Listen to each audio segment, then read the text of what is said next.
नाज़रीन,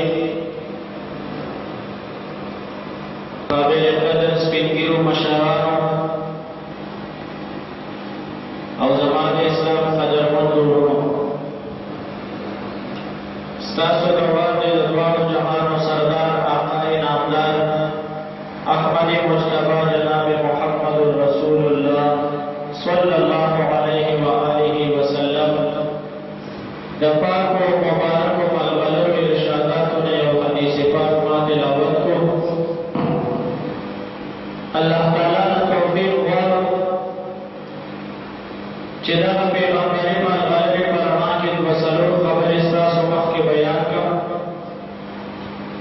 बयान नबाद तासुदे अल्लाह ताला जमा खबरों पर दिखुई की और कोयलो नफस अवल मा वयुल की तौबीता सुसुरा अवलीलुल की अल्लाह ताला ने लुलु तौबा में सही अमल को तौफीक नसीब की आमीन। अज़ीज़ान हो कमा मुबारक मियाश्त शुरू दाद इस्लामी मियाश्त आखिरानी मियाश्त ज़िलहज्जा व इस्लामी मियाश्त की लटोलना आखिरानी मियाश्त दाद मियाश्त से मुताल्लिक कम चे अहम खबरी दी कब जरूरी मसाइल दी या खुबरे मियाश्ती दा पहलनई लस सूरज चिकुमेरी दा इंतहाई दा अजमत वाला और दा फजीलत वाला रजनी दोनों दा अजमत और फजीलत वाला रजनी चिपता अल्लाह सूरज उशकोबा दे अल्लाह ताला को कुरान के सौगात करेंगे आखिरी सिपारा के वल फजर वलयाल अशर उलमा लिखली अगल सूरज कबो बांधी ची अल्लाह कसम खरल अबदत का ददीर ज़िलहज्जा मियाश्ती दगा पहलनई सूरज दी तो अल्लाह ताला ची पयो सिज बांधे सौगन खुरी कसम और बांधे खुरी रो हालीना दागीशे अजमत मालूमेगी दागी रुयू मर्तबा चिदा टुकड़ा अजमत और फजीलत वाला रज़ी ची अल्लाह ताला व बांधे कसम खोले प्यार दुआ जहान और सरदार आका इनामदार सल्लल्लाहु अलैहि वसल्लम फरमाए चिदा रज़ी दागी ज़िलहज्जा दा मियाश्त दा रूपनई रज़ी दा दोमरा दा फजीलत और दा अजमत वाला रज़ी दी चिदा दुआ जहान और सरदार फरमाई पदीला सूरजों की दौरत रोजनी वल दयौ काल दरोजो उम्र अजर और सवाब ले दागो में औरत जो शुरू दी ज़िलहज्जा वाला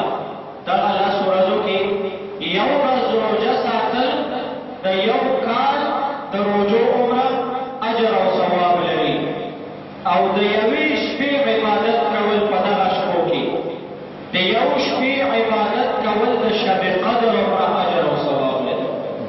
दुबरा अजमत वाला रज़ी उशपीरी और पदना लसुरज़ की कमच नहमा उरज़ दद दे ज़िलहज्जा मियाश्ती कभी तची योम अरफा लेगी द ज़िलहज्जा नहमा उरज़ अरफी वाला उरज़ पदना उरज़ दरबार जहान सरदार फरमाई चे पदना उरज़ बांधे रोजा सातल दद दो कालो द इबादत रोजो अजर और सवाब ले और नबी अलैहिस्सलातु वस्सलाम फरमाई चे चाद अरफी उरज़े द दगी मियाश्ती द नहम उरज़े यानी द अख्तर नमस के उरज़े चार रोजा उसरतला न यौ काल के शिवी और यौ काल रातुन की गुनाहों बदल कफारा उरज़े द दो काल गुनाहों बदल अल्लाह ताला पर ये और जवान दी ना माफ कई द दुबरा अजमत वाला रज़ी नबी अलैहिस्सलातु वस्सलाम फरमाई चिरपकाल के बहुन काल के ददीर रज़ो द इबादत चिकम अजर और सवाब दे दा पटोल काल के बल यौ रस के दुबरा अजर और सवाब पर इबादत न मिलावे की कम अजर और सवाब ची दगा रज़ो की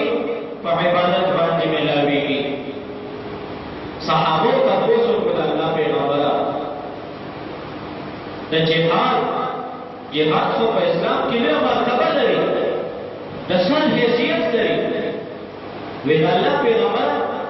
د جهاد هم دومره اجر او ثواب نشته څومره چې په دې ورځو شپو کې د عبادت اجر او ثواب دی. د دواړو جهانو سردار وفرمایل وللجهادو، د جهاد هم دومره اجر او ثواب نشته لکه په دې ورځو کې چې دا نفل عبادت څومره اجر او ثواب دی. دوه رکعته نفل ته په دغه لسو ورځو شپو کې کې دا کمې لس ورځې شپې چې روانې دي، بلکې پنځه مو لارې زمونږ تېرې شوې په غفلت کې د اتې په غوږ کې ودي خبر نه یو چې دا کومې ورځې شروع دي، کومې ورځې شپې شروع دي. هغه ورځې شپې چې الله ورباندې قسم خوري او د دواړو جهانو سردار فرمایي په کال کې بله ورځ داسې نشته چې په هغې کې د یو عبادت دومره اجر او ثواب میلاو شي لکه دې ورځو کې چې میلاوي. جهاد څومره لوی اجر او ثواب دی، دومره اجر او ثواب دی. او روایت کې راځي چې یو نوجوان د الله په لار کې جهاد وکړي او دی شهید شي، د ده خاندان تر قیامته پورې الله تعالی د ټولو مغفرت کوي د دې یو شهید په برکت. تر قیامته د ده څومره پیړۍ چې را روانه ده، الله تعالی د دې یو شهید په وجه د هغه دومره لوی اجر او ثواب دی. لیکن صحابه تپوس وکړو چې د الله پیغمبره په دې ورځو کې چې د باقي عبادت د نفلو څومره اجر او ثواب دی، نو د جهاد هم هغومره ثواب نشته. نو د الله پیغمبر وویل وللجهاد فی سبیل، د جهاد هم دومره اجر او ثواب نشته لکه څومره چې په دې ورځو کې د عبادت اجر او ثواب دی. نو د یوې شپې عبادت کول، یوه شپه رول دومره اجر او ثواب لري لکه شب قدر، او یو ورځ روژه ساتل دومره اجر او ثواب لري لکه ټول کال چې روژې وساتي، د یوې روژې اجر او ثواب. او بیا کومه چې نهمه ورځ ده عرفې والا ورځ ده، نو په هغې باندې روژه ساتل د دوو کالو د عبادت ثواب میلاویږي. او د دواړو جهانو سردار وفرمایل وی د یو کال تېر شوي او د یو راتلونکي کال د ګناهونو کفاره ګرځي. نو دا خو د دغه لسو ورځو شپو هغه عظمت او فضیلت په روایاتو کې ډېر زیات راغلی. بله مسله د دغې میاشتې متعلق هغه د تکبیرات تشریف ده چې کوم د نهمې ورځې د ذوالحجې د نهمې ورځې د عرفې د ورځې د سحر د مانځه نه شروع کېږي او د دیارلسمې ورځې د مازدیګر مانځه پورې تکبیرات تشریف ویل کېږي. تکبیرات تشریف څه شی دی؟ الله اکبر الله اکبر، لا اله الا الله والله اکبر، الله اکبر ولله الحمد. دې ته تکبیرات تشریف وایي. او دا کومو ورځو کې چې دا ویل کېږي دې ته ایام تشریف ویل کېږي. دا د نهمې ورځې د عرفې د ورځې د سحر د مانځه نه شروع کېږي او د دیارلسمې ورځې د مازدیګر مانځه پورې هر فرض مانځه نه پس یو ځل په بلند اواز باندې ویل دا په هر مسلمان نارینه او زنانه باندې واجب دی. خو زنانه به په چپ اواز باندې وایي او نارینه به په اوچت اواز وایي. که هغه نارینه جمع سره منځو کې هم او که ځان له یو سړی منځو کې نو هم به دا تکبیرات دا به یو ځل ویل واجب دي، یو ځل به دا وایي، یو ځل ویل واجب دي. او ځان په مسله پوه کړه په اوچت اواز ویل واجب دي. ډېر خلک دې کې غفلت کوي، یا خو وایي نه، اکثر خو وایي نه، او که وایي نو ځان سره چپ نه چپ نه وایي، دا به په اوچت اواز وایي. یو ځل ویل واجب دي او په اوچت اواز ویل واجب دي. که ته ځان له موضوع کې او که جمع سره موضوع کې د فرض ملک نه فوراً بعد ویل دی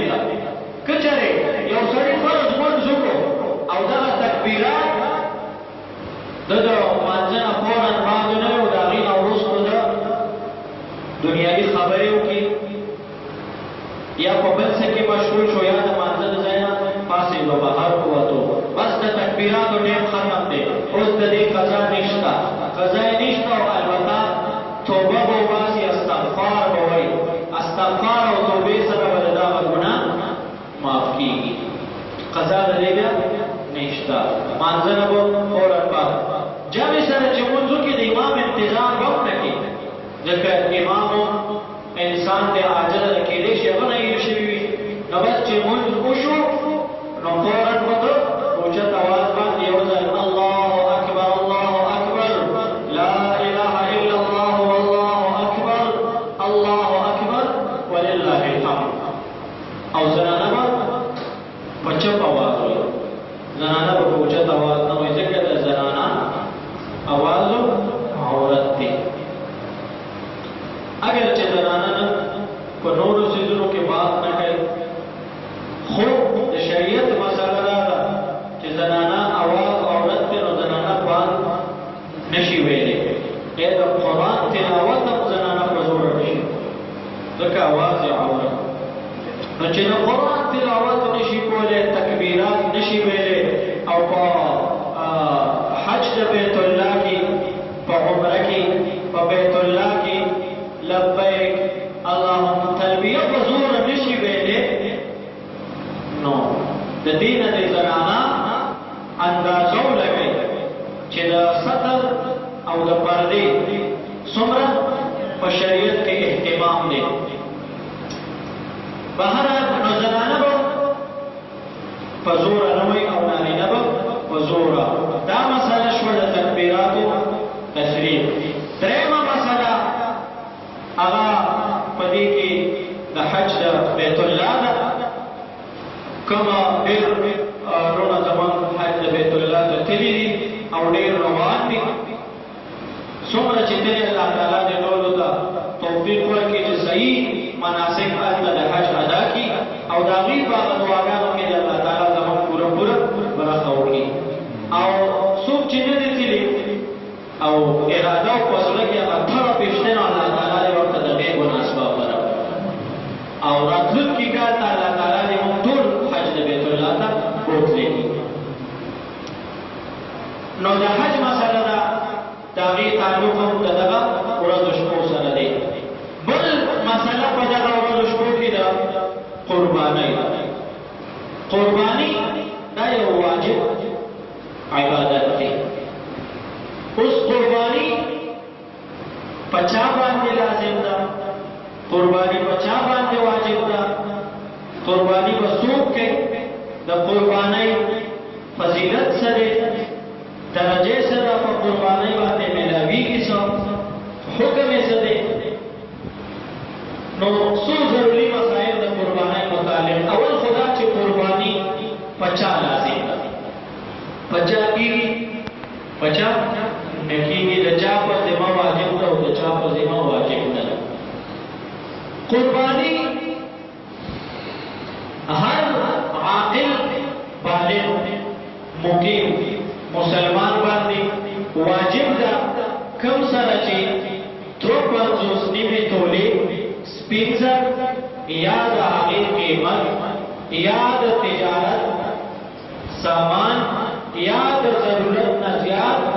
د استعمال په کور کې لوښي کودي یا په شریعت کې د دریو جوړو نه زیاتې کپړې دا هر څه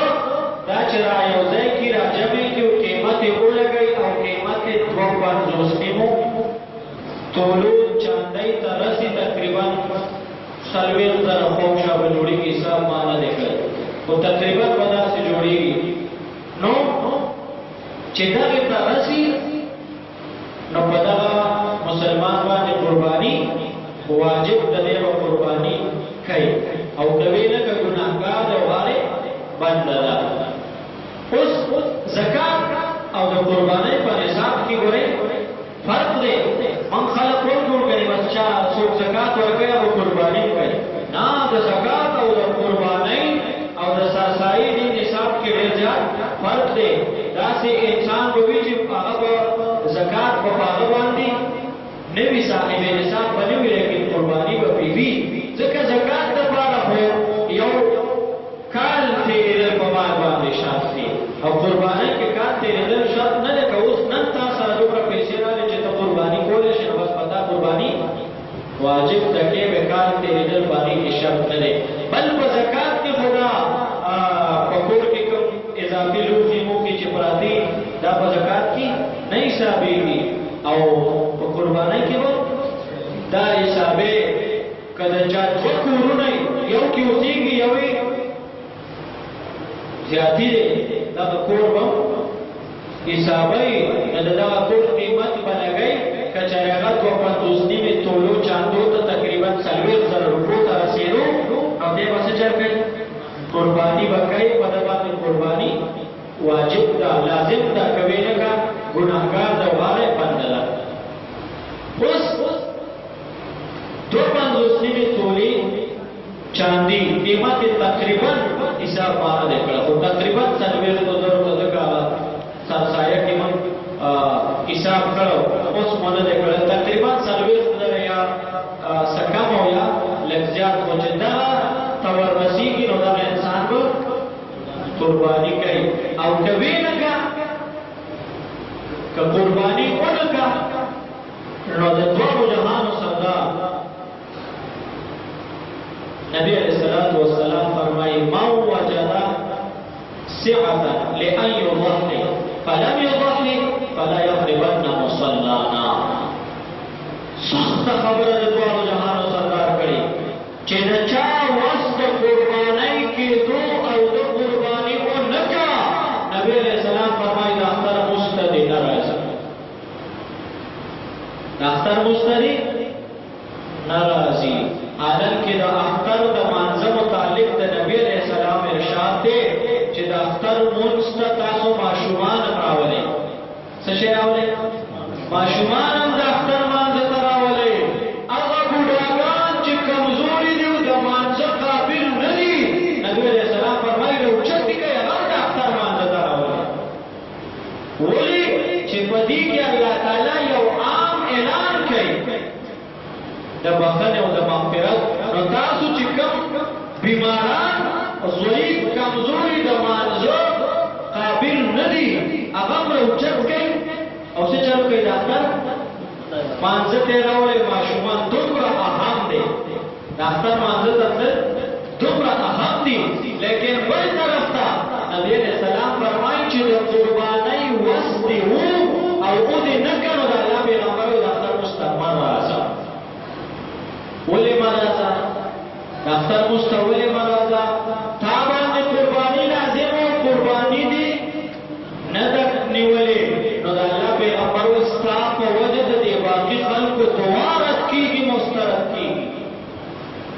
ته دومره مرداري چې ستا د وجه نه د دې نورو خلکو دعا مسترد کیږي حالت کیږي نه قبلېږي نو تا د سره مانځه ته د اختر زکه مرزا د اختر مونځ واجب دی قرباني نو قرباني نه کېو مانځه ته د سپینه ټوپۍ په سر کړ مخکې سم کې ولاړ یو خوشبو دې لګولې د چل د اختر مانځه ته ځو د اختر مونځ څه شی دی واجب دی د اختر مونځ چا واجب کړی دی الله تعالی قرباني چا واجب کړی نو یو خبره باندې ولې نه مانی دال مې کوچکاله کړل یو منی یو نه منی نو چې یو نه منی قرباني نه کېنو دی اختر مانځه راتلو به زړه دې نور خلکو مونځ او دعا خرابې دومره سخته خبره د الله پیغمبر وکړه چې د قربانۍ وس د چا وو او د قرباني او نه کړه د اختر مانځه ته دي او وس څه شی دی نو وس ما تاسو ته ووایي وس دکه شی دی د کور جاتي لوښي لرګي چې کوم استعمالېږي نه او د شو میټ دپاره تا په شوکیس کې د لرګي سیټ بیل دی او د هډوکي بیل دی او د سټیل بیل دی او د پالسټر بیل دی دا ټول سیټونه راواخله د دې قیمت ولګوه تا سره نیټ والا موبایل دی غټ د 15-20 هزار روپو سیټ در سره دی دا وپکې حساب کا تا سره په کور کې ټلویزیون دی دغه ټلویزیون څه چلو کا د دې قیمت ولګو دا حساب کا د دریو جوړو نه زیاتې جوړې دي هغه څه چلو کا هغه حساب کا د یو ټوپک د یو تماچې نه زیاتې وسلې په کور کې پرته ده هغه څه چلو کا هغه حساب کا د قیمت 40,000 روپو ته 250 تولو چاندۍ ته رسېدو په تا قرباني لازم ده ستا وس شته لیکن زمونږ هر څیز ته وس شته خو قربانۍ ته زمونږ وس نشته ګوره پخوا بجلی وی کاکا دا بجلی وی پخوا نوی کنه بجلی نوی نو اوس دغه خلکو گزاره کېده ژوند یې تېرېدو که نه تېرېدو بغیر بجلی ژوند تېرېدو که نه تېرېدو زما ستا ښه تېرېدو اوس دا بجلی یو ډله ده او نوې چې زما وس نشته نو زه بجلی نه لګوم دا به څوک 5,000 او 3,000 او 10,000 د میاشتې بیل جمع کوي زما په وس نشته دا څوک وایي شته داسې کور په دې کلي کې چې زما وس